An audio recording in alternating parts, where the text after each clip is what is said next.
फोन की तो आग और तू फोन में है।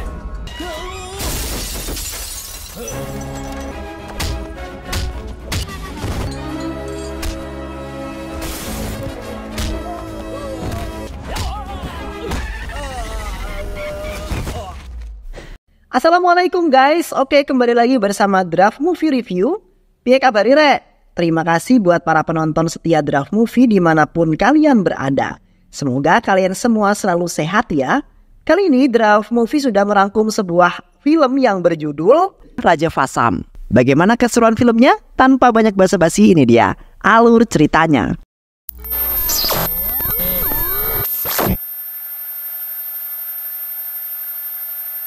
Awal film ini menceritakan beberapa sebuah perusahaan IT besar seperti KSC Group dipimpin oleh seorang yang bernama Daniel. Mapro Teknologi oleh Umesh, Rocky pemilik Realin Potek, dan Vanesan pemilik perusahaan VCL. Keempat perusahaan tersebut bergerak di bidang teknologi yang sering berkesinambungan. Suatu ketika perusahaan AAC Media mengadakan pertemuan yang dihadiri keempat perusahaan tersebut. Wisnu selaku CEO menyampaikan maksud untuk mengumpulkan perusahaan IT. Wisnu berharap salah satu perusahaan bisa menciptakan teknologi yang dapat mengurangi pemanasan global. Wisnu siap mendanai bagi perusahaan yang memberikan inovasi teknologi ramah lingkungan tersebut. Dana yang ditawarkan cukup besar, yaitu sebesar 10 triliun rupiah. Malamnya, Daniel mengajak ketiga pimpinan perusahaan IT untuk bergabung dan bekerja sama. Namun Vanessa dari perusahaan VCL menolak ajakan Daniel. Menurutnya jika proyek ini dikerjakan secara mandiri agar dapat membuktikan kemampuan satu dengan yang lainnya. Vanessa pun kemudian pamit. Merasa diremehkan oleh Daniel, Umesh dan Rocky berencana menggagalkan proyek Vanessa. Perusahaan AAC Media memberikan waktu untuk persiapan presentasi hanya seminggu saja. Vanessa mengumpulkan stafnya dan menyemangati mereka agar perusahaan VCL dapat memenangkan proyek tersebut. Para insinyur dari perusahaan cabang yang dikerahkan oleh Vanessa. Menurut Mohan, manajer Vanessa banyak ahli programmer cabang yang dapat diandalkan. Kanha salah satunya. Ia adalah seorang ahli programmer dan perangkat lunak. Kanha ditunjuk Vanessa untuk memimpin proyek besar tersebut. Hari presentasi pun datang. Setelah menyiapkan segalanya, Kanha berdoa untuk kelancaran proyek yang sedang ia kerjakan. Kanha berangkat mengendarai sebuah motornya. Acara presentasi pun kemudian dimulai. Mohan menunggu kedatangan Kanha. Vanessa cemas karena semua perusahaan telah mempresentasikan usulannya. Ternyata Kanha tengah dihadang oleh sekelompok yang tak dikenal. Para komplotan itu suruhan Daniel. Mereka kemudian merampas tas milik Kanha. Namun kemudian tak berhasil.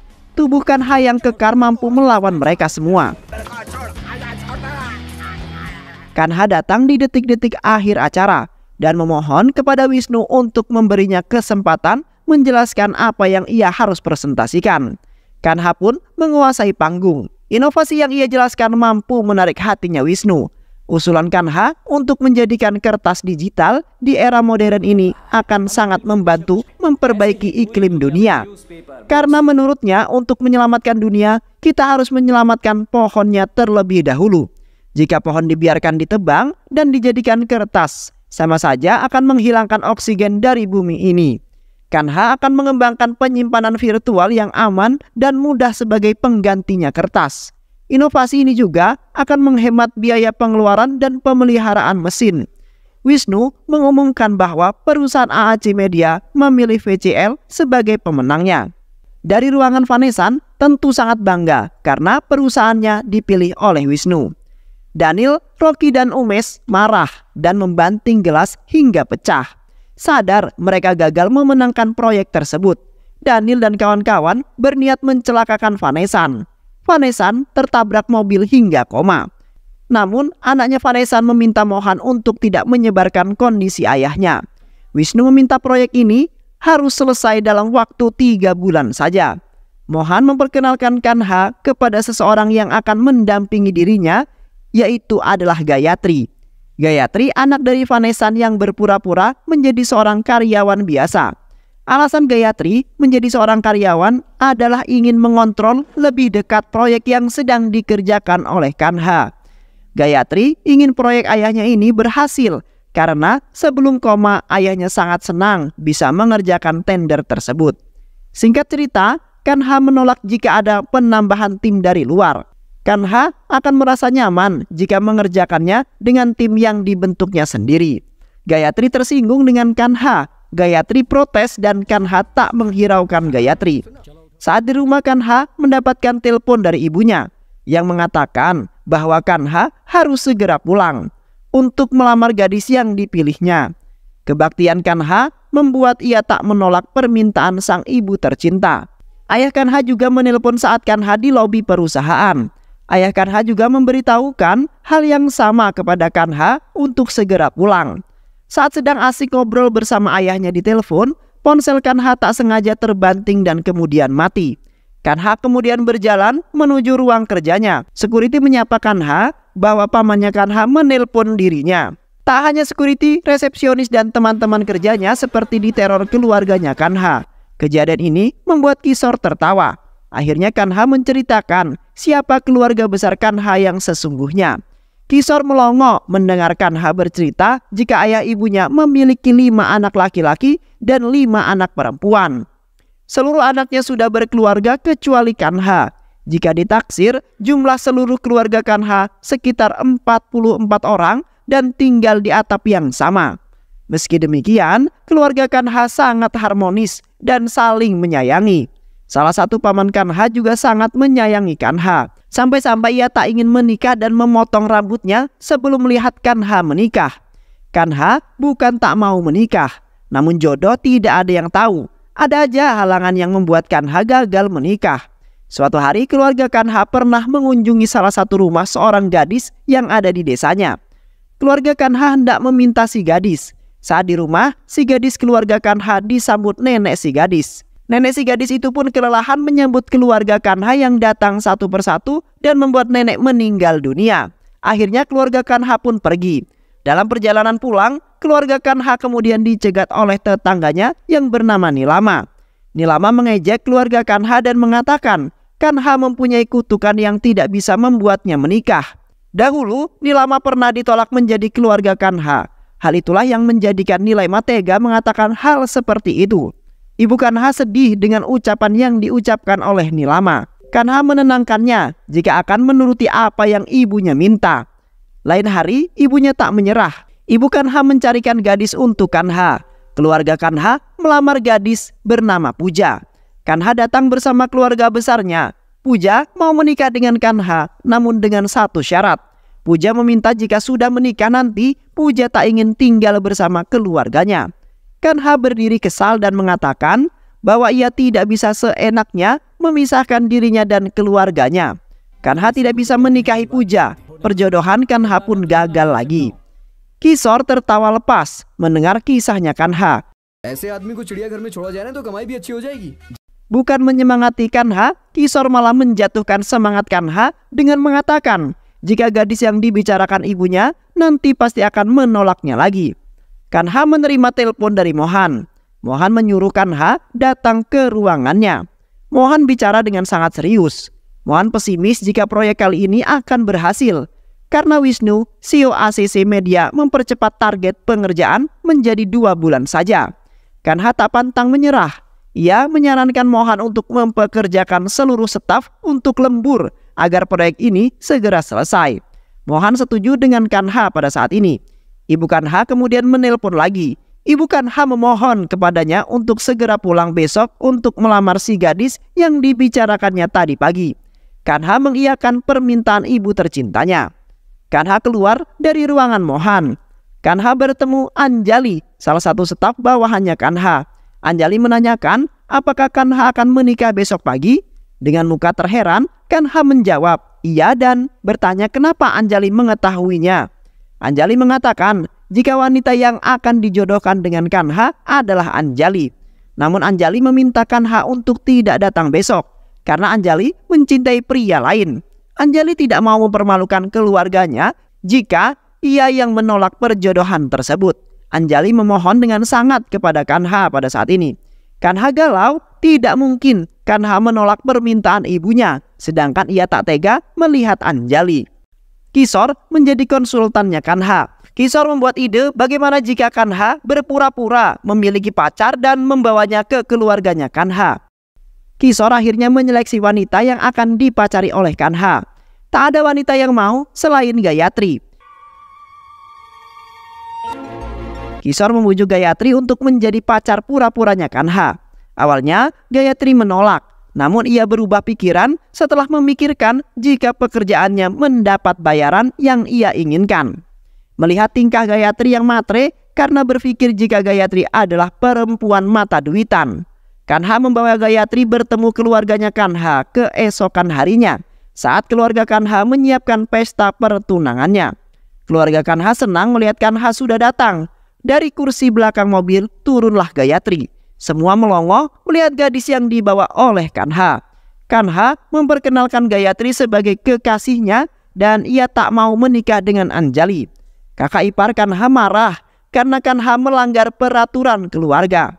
Kanha hanya boleh menikahi gadis yang ada di desanya. Kanha kemudian memelas dan mengatakan apakah perbuatan Kanha ini salah telah mencintai gadis yatim piatu seperti Gayatri. Bukankah keluarga kita menjunjung tinggi arti kasih sayang? Kanha sengaja memelas kepada keluarganya agar keluarganya itu kasihan kepadanya. Tak disangka kakak Kanha angkat bicara. Jika itu adalah pilihan Kanha, sebagai keluarga harus mendukung pilihan Kanha. Dan Gayatri sudah dianggap menjadi bagian keluarga mereka. Keluarga besar Kanha merestui hubungan mereka dan ingin segera melihat mereka untuk menikah. Ibu Kanha memberikan undangan kepada Gayatri. Itu adalah undangan pernikahan mereka. Undangan akan disebar karena pesta pernikahan berlangsung 2 hari lagi. Nilama mendapat undangan pernikahan Gayatri dan juga Kanha. Nilama kesal karena keluarga Kanha masih tak mau berbesan dengan Nilama. Nilama menyuruh anak buahnya untuk menghabisi Kanha dan juga keluarganya. Gayatri kemudian pergi berkeliling desa dengan keluarganya Kanha. Kanha yang menyadari ada yang mengikuti mereka, kemudian langsung sigap menghajar mereka semua yang mengikuti dirinya.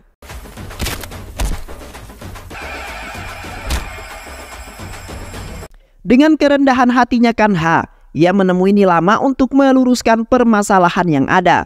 Kanha mengatakan bahwa Nilama sudah menjadi bagian dari keluarga mereka. Kanha meminta agar Nilama tak mengulangi perbuatan yang tadi ia lakukan, karena dapat membahayakan keluarganya. Saat di rumah Kanha dan Gayatri kemudian berbicara secara empat mata. Anak buah Nilama merekam pembicaraan mereka dan memberikannya kepada Nilama. Mendapat laporan hubungan Kanha dan Gayatri hanyalah sandiwara, Nilama merasa sangat unggul. Ketika keluarga Kanha mengadakan ritual kunyit, Nilama datang membuat sebuah keributan. Nilama mengatakan bahwa ia mempunyai bukti jika Kanha dan Gayatri telah membodohi keluarganya Kanha. Keluarga Kanha tak mengerti apa yang dikatakan oleh Nilama. Nilama juga mengatakan bahwa Gayatri dan Kanha tidak saling mencintai. Mereka hanya berakting saja. Nilama memutar video yang direkam anak buahnya tadi. Namun ternyata yang diputar justru adalah video lawak. Nilama malu karena bukti itu hilang. Nilama tidak tahu jika Kanha seorang IT yang handal. Kanha menghilangkan video itu dengan mudah. Nilama pun kemudian pergi dengan rasa malunya. Ini bukan rencana awal Kanha. Kanha terjepit. Kishore dan Kanha kemudian berpikir dengan sangat keras agar pernikahan Gayatri dan Kanha tak pernah terjadi. Kishore menyarankan Gayatri untuk kabur saat pesta pernikahan nanti. Gayatri menyetujuinya, namun Kanha harus membayar sesuai yang dijanjikannya. Setelah Kanha mentransfer Gayatri uang yang telah dijanjikannya, kemudian Gayatri pergi dan diantarkan oleh Kishore. Paginya, pesta pernikahan Kanha dan Gayatri pun digelar. Pendeta kemudian menanyakan di mana mempelai wanitanya. Namun Gayatri menghilang dan seluruh keluarganya mencarinya. Tiba-tiba Gayatri muncul dengan gaun pengantinnya. Pernikahan pun kemudian berlangsung dengan sangat hikmat. Kini Kanha dan Gayatri resmi menjadi suami istri. Malam harinya, Kanha mabok bersama teman-temannya. Keluarga Kanha memarahi Kanha yang seharusnya berada di kamar, bukan malah mabok-mabokan. Kanha kemudian diseret ke kamarnya. Kanha meneriaki Gayatri yang berada di kamar mandi. Ia marah mengapa Gayatri muncul kembali. Bukankah dia sudah membayarnya untuk Gayatri pergi? Kanha berpikir Gayatri memanfaatkan harta kekayaan keluarganya Kanha. Setelah mengoceh panjang dan tak ada jawaban, Kanha mendobrak pintu kamar mandi. Dan ternyata kamar mandi itu kosong. Kanha kemudian mencari Gayatri ke sana dan kemari. Keluarga Kanha pun kemudian merasa panik. Kecurigaannya kemudian muncul pada Nilama. Kanha kemudian menemui Nilama. Benar saja, Gayatri berada di sana dengan memakai gaunnya. Nilama kemudian memeluk Gayatri dan berkata kepada ayahnya Kanha bahwa Gayatri adalah anak angkat Nilama. Nilama mengatakan jika di pesta pernikahan tadi, Nilama melihat Gayatri menangis saat Kanha memakaikan benang suci. Hatinya luluh, makanya Nilama mengangkat Gayatri sebagai anaknya. Kini Nilama dan ayahnya Kanha berbesan. Nilama telah memberikan berhektar-hektar tanah dan beberapa kilogram emas. Nilama juga berpesan kepada Kanha agar menjaga Gayatri dengan sangat baik. Ayah Kanha menyambut baik niat Nilama. Ia tahu bahwa Nilama sebenarnya orang yang baik. Kini hubungan mereka kembali membaik. Kanha kembali mengoceh kepada Gayatri. Dia masih kesal kenapa Gayatri bisa kembali ke rumahnya. Kata-kata itu kemudian membuat Gayatri tersinggung. Gayatri mengancam jika ia terus mengomel, ia akan membongkar kebohongan mereka. Malam ini ditutup dengan rasa kekesalan keduanya. Paginya Kanha asik berbicara dengan ayahnya. Tak lama kemudian ponsel peringatan Kanha berbunyi. Kanha cepat kembali ke kamar. Ternyata keponakan Kanha sedang memainkan laptopnya. Kanha menghubungi Kishore jika seseorang mencoba meretas laptopnya. Kishore menanyakan apakah ada aplikasi baru yang terinstal. Kanha menanyakan kepada keponakannya. Keponakannya menjawab jika ada pemberitahuan sebelumnya dan harus menekan tombol iya. Meski kesal, Kanha tetap tenang menasihati keponakan tersayangnya bahwa ia tak boleh sembarangan menyentuh barang milik orang lain. Peretasan itu adalah ulah Daniel. Namun, lagi-lagi dia gagal melakukan aksinya. Daniel kembali merencanakan sesuatu yang baru. Saat malam, ketika keluarga Kanha berkumpul, Kanha mendapati sebuah telepon jika Rajin akan segera melahirkan. Semua berbondong-bondong keluar. Gayatri heran karena setahu dia, Rajin sedang tidak hamil. Mereka berkumpul di kandang sapi. Ternyata Rajin yang dimaksud itu adalah sapi ternak keluarganya Kanha. Bayi sapi itu keluar dari perut Rajin. Bayi sapi itu diberi nama Gayatri oleh ibunya Kanha. Paginya mereka berkumpul untuk berdoa bersama. Setelah berdoa, ibunya mengumumkan bahwa peternakan sapi ini akan diserahkan kepada Gayatri. Kanha yang sudah kehabisan kesabaran mengungkapkan hubungan Gayatri dan Kanha. Kanha tak mau jika aset keluarganya diberikan kepada wanita matre seperti Gayatri. Gayatri tersinggung dengan ucapannya Kanha. Gayatri terpaksa mengungkapkan identitas aslinya. Ia mengatakan bahwa dia sebenarnya bukanlah yatim, melainkan anak dari bosnya Kanha. Gayatri sedih yang selalu dianggap Kanha mata duitan. Gayatri tak ingin sama sekali harta kekayaannya. Ia hanya senang berada di tengah-tengah keluarga Kanha yang sangat hangat. Gayatri juga menceritakan kejadian yang dialami oleh ayahnya. Gayatri meminta maaf kepada ibunya Kanha. Ia tak bermaksud menipu keluarganya. Gayatri hanya ingin membalas kebaikan dari keluarganya Kanha. Dari keluarga Kanha, Gayatri mendapat kasih sayang yang sangat tulus. Gayatri tak menyangka jika pikiran Kanha serendah itu terhadap dirinya. Gayatri pun kemudian pergi. Kanha kemudian menyesali perbuatan yang telah ia lakukan. Ibunya jatuh pingsan. Saat ibunya sadar, Kanha diminta untuk mencari Gayatri. Gayatri adalah menantu keluarga ini. Bergegas, Kanha mencari Gayatri namun tak menemukannya. Semuanya kemudian kembali mencari Gayatri. Gayatri diculik oleh Daniel dan kawan-kawan. Gayatri disekap dan disiksa oleh Daniel. Daniel tak terima jika sekarang perusahaannya kalah dengan VCL. Daniel mengancam Gayatri. Daniel memaksa Gayatri untuk menyebutkan password proyeknya. Akses telah dibuka oleh Daniel. Sebuah peringatan muncul di HP Kanha.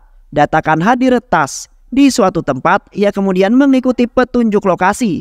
Setelah sampai di tempat, ia melihat Gayatri sedang disiksa oleh Daniel dan kawan-kawan serta anak buahnya. Kanha kemudian menyerang mereka hingga melumpuhkan semuanya. Kanha melampiaskan segala kekesalannya yang telah melukai istri tercintanya. Akhirnya setelah membabat habis musuh-musuhnya itu, Kanha melepaskan tali ikatan istrinya dan menenangkannya. Kanha mengatakan bahwa ia menyesali perbuatannya dan akan membahagiakan Gayatri. Dan akhirnya Gayatri dan Kanha hidup dengan bahagia dan berdampingan untuk selamanya. Dan film pun selesai. Baik sahabat, itulah alur cerita film yang berjudul Raja Vasam. Mudah-mudahan sahabat semua terhibur dengan alur cerita ini. Sehat selalu. Wassalamualaikum warahmatullahi wabarakatuh.